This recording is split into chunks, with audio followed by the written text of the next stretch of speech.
Mesdames, Mesdemoiselles et Messieurs, bonjour et bienvenue à cette édition de Diaspora Show. Il sera question tout au long de cette édition d'une exposition d'art assez particulier, l'art plastique, n'est-ce pas, du plasticien Jean-David Coq. Alors il faut dire que l'artiste plasticien Jean-David Coq nous convie à une exposition immersive placée sur le thème Théâtre des corps, drame de la matière.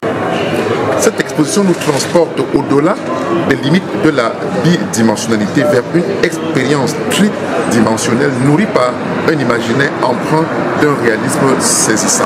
Alors, l'événement se passe ici dans le 3e arrondissement de Paris.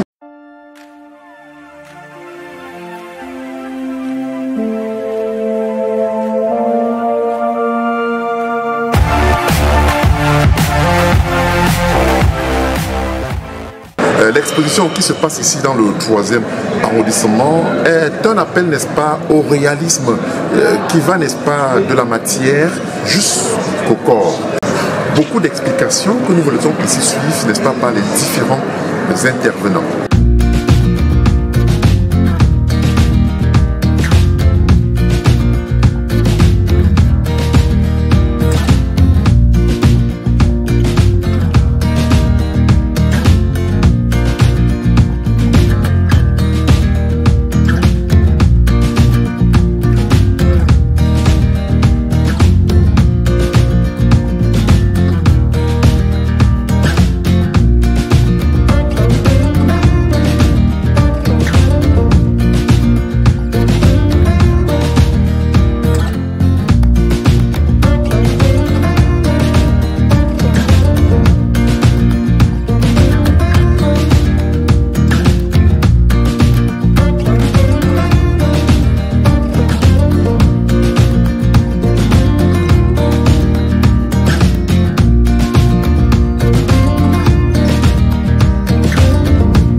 Dans l'exposition de Jean-David Coq à la galerie Aficaris à Paris. C'est la 4e exposition de l'artiste qu'on présente à Paris, donc un artiste qu'on soutient depuis déjà plus de 6 ans. Cette exposition s'inscrit dans une trilogie d'expositions qui avait commencé au Cameroun au mois d'avril, avec 2 expositions institutionnelles qui avaient ouvert à Douala. Et ici, voilà, on est un petit peu dans le bouquet final, on va dire, dans cette dernière exposition. Donc, sous le commissariat de la curatrice d'origine camerounaise habitant à Londres, Christine Eyene. Donc là, on est vraiment dans la continuité du travail de Jean-David. Jean-David nous a emmené encore plus loin que ses précédentes expositions dans la théâtralité des corps, toujours dans ce message d'exploitation des corps, d'exploitation des matières premières, ce rapport entre le corps et l'espace, mais aussi entre le corps et la matière. Voilà, ce corps inséparable de l'espace et inséparable de la matière. Voilà, on a ces grandes peintures aux formes impressionnantes. Voilà. On voit bien le corps et on voit cette matière qui est le cacao. Quel est le lien entre les deux d'ailleurs? Ce sont les gens. Ce sont les gens, en fait. Jean-David veut mettre en avant les gens qui travaillent et grâce à qui une autre classe, finalement, peut accéder à ces ressources. Voilà, typiquement, en France, on mange du chocolat, un bien... Voilà, et partout, on consomme aussi, voilà, mais c'est un bien finalement qui est perçu comme un bien de luxe, le chocolat, qui est assez cher, hein, même ici, et il veut mettre en avant le début de la chaîne, voilà. Pourquoi et la souffrance des corps, parce qu'on sait que ce sont pas les cultivateurs, c'est pas évident. Une situation facile. Dans le passé, Jean-David a parlé du coton et en fait, il va nous parler beaucoup des mécanismes, en fait, des mécanismes de l'histoire, ce rapport nord-sud qui est le même mécanisme économique et du capitalisme finalement qui a aussi été à l'origine de l'exploitation du coton et de l'esclavage. Voilà, on parle de même mécanisme d'exploitation pour les prétextes de l'économie mondiale et de la mondialisation. Dans cette exposition, on ne parle pas que du cacao, on parle aussi de minerais de manière assez subtile comme le cobalt avec ses corps bleus qu'on peut voir, le bleu qui fait référence au cobalt et le cobalt qu'on utilise tous dans nos téléphones, dans nos batteries, qui est une ressource primordiale aujourd'hui pour l'économie mondiale et qui est source évidemment qui a des conséquences locales, à la fois dans l'exploitation des corps, mais aussi dans la souffrance, des conflits armés et la sécurisation de certaines régions pour cette richesse en fait. Donc c'est cette richesse, cette relation ambiguë en fait que l'humain peut avoir avec cette richesse qui, trop exploitée, conduit un peu finalement à la destruction. Alors, pourquoi le choix d'accepter une telle exposition dans votre galerie ? Parce que tout simplement, Jean-David est un artiste qu'on soutient, le message qu'il met en avant est un message que nous soutenons aussi, et aussi pour sa démarche plastique, voilà, tout simplement. Voilà, c'est une exposition qu'on va préparer depuis plus d'un an avec l'artiste. Et voilà, nous sommes ravis. Et ça fait du bien. Et ça fait du bien, voilà. Et je vous invite à aller aussi vous promener dans l'installation. Nous l'avons fait déjà. Hein. D'ailleurs, les images en termes d'installation sont agréables. On va vous laisser tranquillement regarder, n'est-ce pas, davantage cette équipe. Mais on a un fond de musique. Ça veut dire quoi exactement ? Comment ? Le fond de musique qu'on retrouve dans la galerie, dans l'installation. L'artiste est parti. Il est parti sur le site minier de Batouri au Cameroun, qui est une mine d'or. Et il est allé enregistrer du son, à la fois des dialogues. Il a interviewé des travailleurs. Il a enregistré du son de cette mine, à la fois des moteurs, des coups de pioche, etc. Donc c'est là-bas, dans le fond de l'exposition, il a voulu reproduire l'ambiance d'un site d'exploitation minière. Un site dans lequel je ne suis jamais allé, finalement. Merci beaucoup. Merci à vous.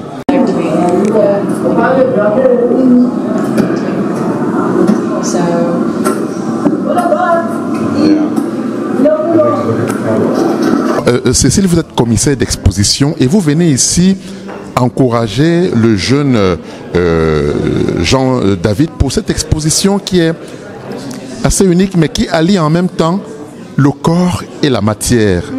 Qu'en pensez-vous ? Ah oui.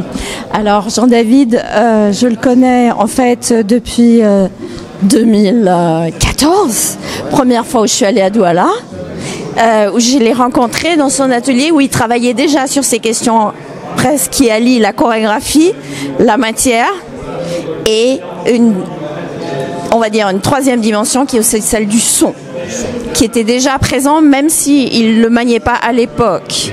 Et moi, ce que j'aime beaucoup, par exemple, dans cette œuvre ici que j'ai découverte aujourd'hui, c'est que c'est une œuvre qui, symboliquement, nous renvoie aux générations, à toutes les générations, au travers de ces fruits qui ont en fait différentes maturités. On a des fruits verts, on a des fruits qui sont mûris et d'autres qui sont en devenir. Mais vous connaissez tout ça et pourtant vous n'êtes jamais allé dans une plantation de cacao ? Ah non, je ne suis pas allée dans une plantation de cacao, mais je connais un tout petit peu cette histoire qui finalement a toujours fait l'objet d'un véritable rapt de l'économie et qui à chaque fois ne revient jamais à la communauté qui l'a conçu. Donc c'est un grand drame. Et ce que j'aime beaucoup dans le travail de Jean-David, c'est qu'avec les photographies qui sont donc derrière la représentation de cet arbre, ce sont des photos de là où le cacao, je crois, est extrait. Donc, en fait, c'est ça que j'aime beaucoup chez Jean-David, c'est qu'il est au plus proche de sa communauté. Il sait de quoi il parle. Il connaît la souffrance des corps et des âmes. Absolument. Et c'est ça que j'aime chez lui. Voilà. Et qu'en pensez-vous lorsque vous faites une balade dans cette salle où en fond sonore, on a de la musique authentique des miniers? Alors de la musique non, mais en tout cas on a le son. On a le son de l'extraction des mines, cobalt, argent, cuivre. Et je pense que ce qui est très intéressant aussi, c'est les commentaires qu'on peut entendre. Les histoires, les vraies histoires, celles dont on ne parle jamais. Ça vous touche? Ah oui, plus que ça même. Je trouve que il est indigne que l'on ne sache pas. Il est indigne qu'on ne soit pas au courant quand on mange un morceau de chocolat. Quand on boit du café, on devrait déjà savoir tout ça. Et évidemment, tout est masqué, on ne sait rien, quoi. C'est Voilà. beaucoup de sacrifices en toile de fond. Oui, mais ça fait déjà depuis, 3 siècles et que ça continue, quoi. Alors qu'il y a eu des traités, alors qu'il y a des traités pour qu'il n'y ait plus l'exploitation minière des enfants et que ça continue. Et c'est ça le vrai souci. Merci Cécile. De rien. Merci beaucoup.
Christine Eyene nous vient de Londres pour superviser en quelque sorte cette exposition. Il faut dire que Christine est commissaire d'exposition. Alors Christine, bonjour. Bonjour. Alors Christine, dites-nous un tout petit peu, racontez-nous, n'est-ce pas, votre histoire avec le jeune Jean-David. Bon, Jean-David Cotte est un artiste que j'ai rencontré la première fois en 2016 à Yaoundé, dans le cadre des Ravis, donc des rencontres d'art visuel de Yaoundé. Et c'est un artiste dont je suis le travail depuis, voilà, et qui m'a contacté il y a plus de 2 ans pour collaborer sur un projet ensemble, notamment d'une monographie qu'il voulait faire sur son travail. D'accord. Alors on voit qu'il y a de la matière, d'une part, il y a l'humain aussi. Un réel message au travers de ses œuvres. Oui, en fait, l'exposition qui s'intitule Théâtre des corps, drame de la matière porte à la fois sur la question d'extraction minière qui a lieu au Cameroun.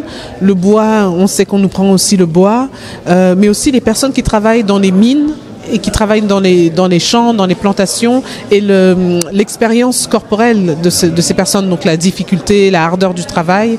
Et donc il y a dans l'exposition une fusion entre la matière, donc ce qui est extrait, mais aussi la représentation du corps.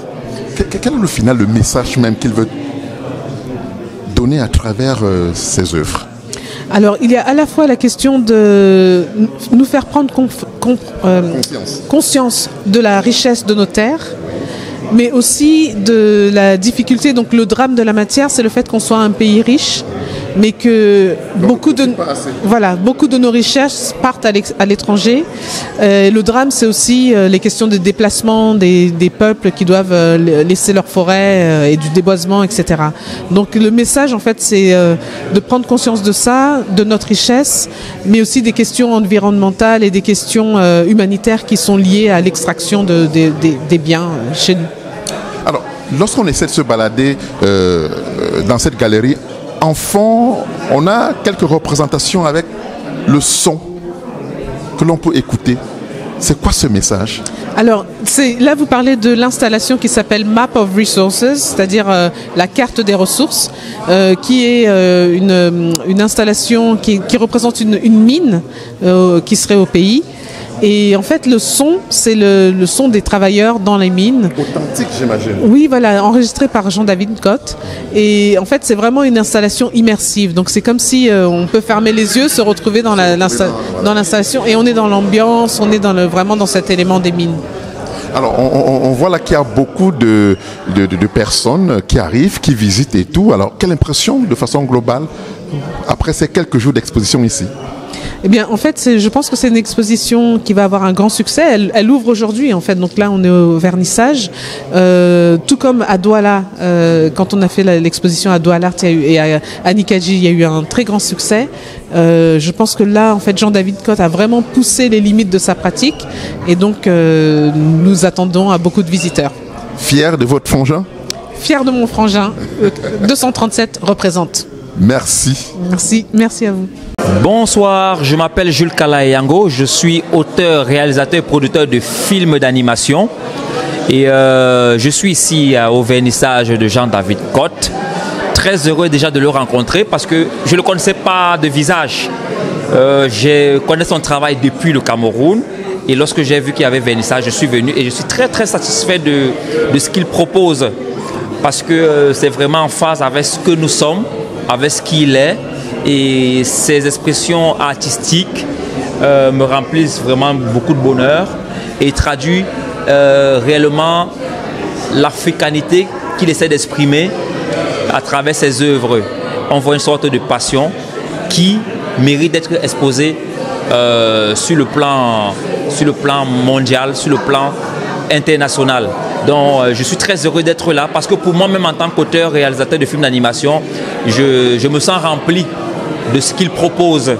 Et on a besoin d'avoir de plus en plus d'artistes sur le plan international qui vend la culture camerounaise, qui vend la culture africaine et qui permet de créer un réel marché de l'art en Afrique et au Cameroun en particulier.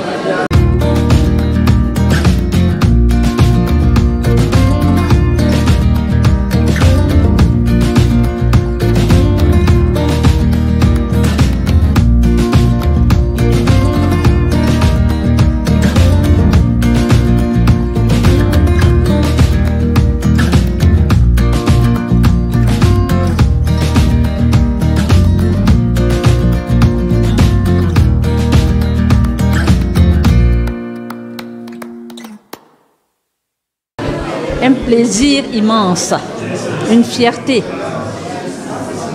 Chaque exposition de Jean-David, j'ai comme impression que j'ai perdu 10 ans.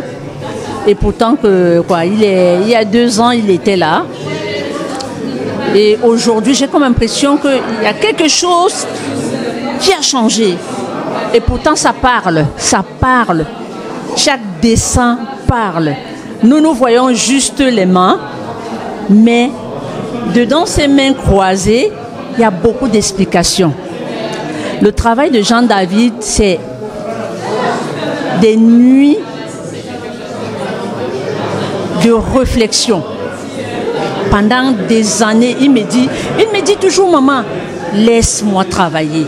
Parfois, je lui dis, mais repose-toi même un peu. Il me dit, non, maman, laisse. Je n'ai pas encore atteint le niveau où je veux. Laisse-moi réfléchir, laisse-moi travailler. Parce que là, j'étais en train d'expliquer à un ami, par exemple, le croquis qui est juste derrière. Jean-David n'est pas né au village et il ne sait pas comment ça se passe là-bas. Mais à voir ce dessin, les mimiques, toute cette expression, j'ai dit, mais comment tu as fait? Comment tu fais pour réaliser? Il me dit, maman, l'inspiration vient naturellement. Mais il dit que parfois il reste comme ça, il dit, c'est comme un compositeur de musique. Ça vient seul et il se lève, il dessine, il laisse, il rentre, il oublie même le tableau et il revient 2-3 jours après, il recommence. j'ai assisté à une journée de travail, je pense il y a 1 an, sur un tableau de... Je me suis dit non, c'est pas mon fils. Mais j'ai dit oui, c'est mon fils. C'est mon fils. Je ne vais pas dire que c'est pas mon fils.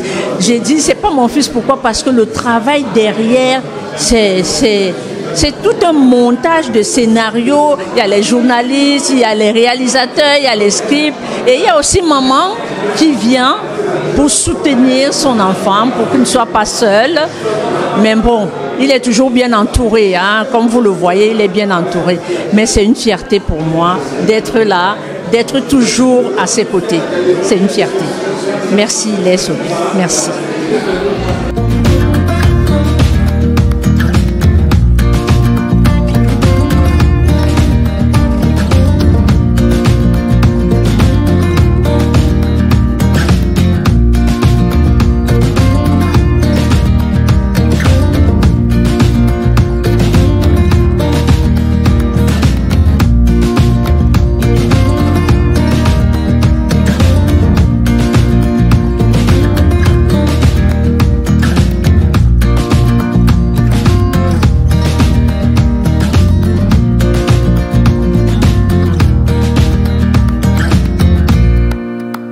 Jean-David, d'où est venue cette passion pour l'art?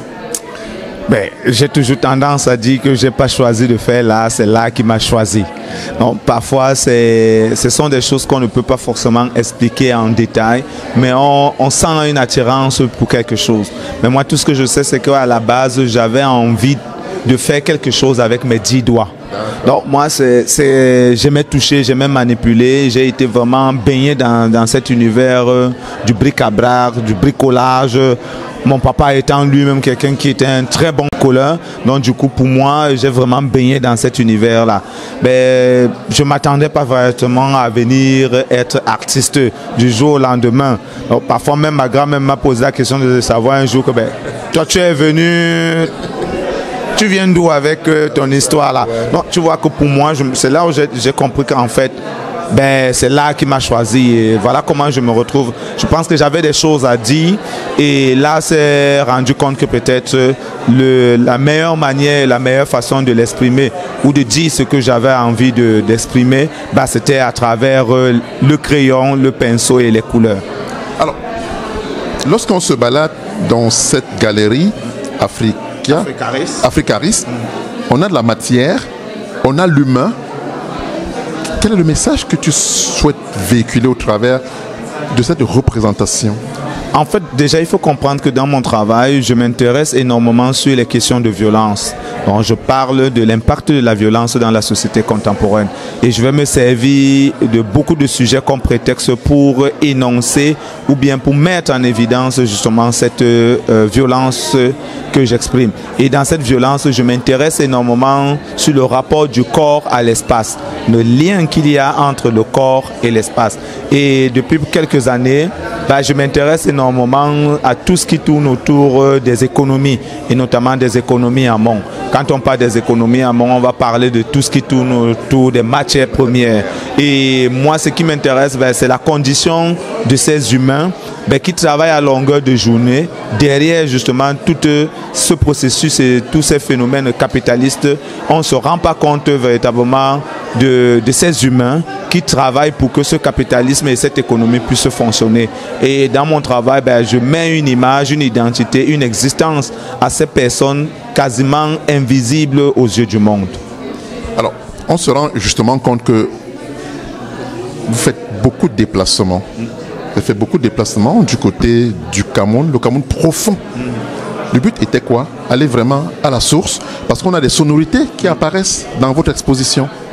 Évidemment, parce que dans le cadre, par exemple, de l'installation Map of the Resources, il était très important de baigner, d'immerser carrément le spectateur dans cet environnement. Parce qu'il y a plein de gens qui utilisent, par exemple, les téléphones, mais ne sauront jamais dans quelles conditions et dans quel cadre les matières qui sont utilisées arrivent pour pouvoir avoir leur téléphone.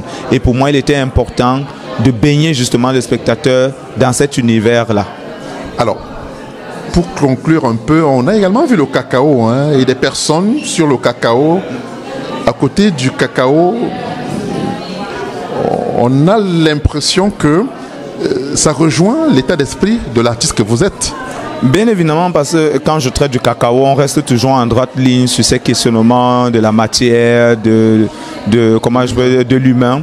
Et ici, j'ai eu la chance, par exemple, de lire un livre, l'histoire du cacao, qui date des années 90 et qui nous parle justement de l'origine du cacao. Parce qu'il faut déjà dire que la plupart des matières premières que nous avions aujourd'hui, dont nous sommes fiers d'être les premiers producteurs, mais pas les premiers transformateurs, nous viennent justement de la colonisation et qui sont devenus des gageurs de notre développement aujourd'hui.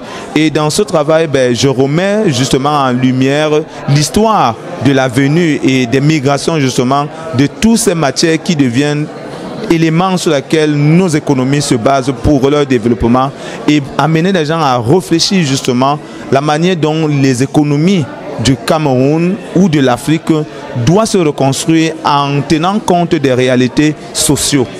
Et ça, c'est très important pour que notre économie ne soit pas calquée à une réalité autre qui ne correspond pas à nos espaces. Donc, il était important aussi dans ce travail de connaître comment le cacao a circulé depuis les Amériques dans nos différents pays et toute l'histoire que ce cacao a entraîné dans pas mal de civilisations. Par exemple, la civilisation maya, la civilisation aztèque. Quand on a l'opportunité, la chance de lire justement comment cette matière a détruit ces civilisations et qu'on fasse un bond aujourd'hui dans la période contemporaine, on se rend compte que c'est une répétition de l'histoire qui est en train de se faire. Et si cela n'est pas véritablement saisi et remis en contexte réel par rapport à nos réalités, on va se retrouver d'une certaine manière, de la même manière que ces civilisations-là. Je m'appelle Pangat, de mon vrai nom Pangat Chantou Sandrine, artiste plasticienne et lauréate pour la Cité des Arts, édition 2025 à Paris. Ce que je constate de ce travail, c'est qu'il y a des artistes qui ont encore gardé leur authenticité. Parce que si les choses se passaient très bien, comme on le dit souvent, j'aurais fait une performance à cet événement, à ce vernissage. Ce que je martèle, ce que j'observe, c'est que l'art sommeille encore en nous. L'authenticité sommeille en nous. Juste rentrons aux us et coutumes. Vivons notre vie comme on vivait à l'époque. Parce que moi, j'aime parler terre à terre. À l'époque de nos aïeux, là, on vivait très bien.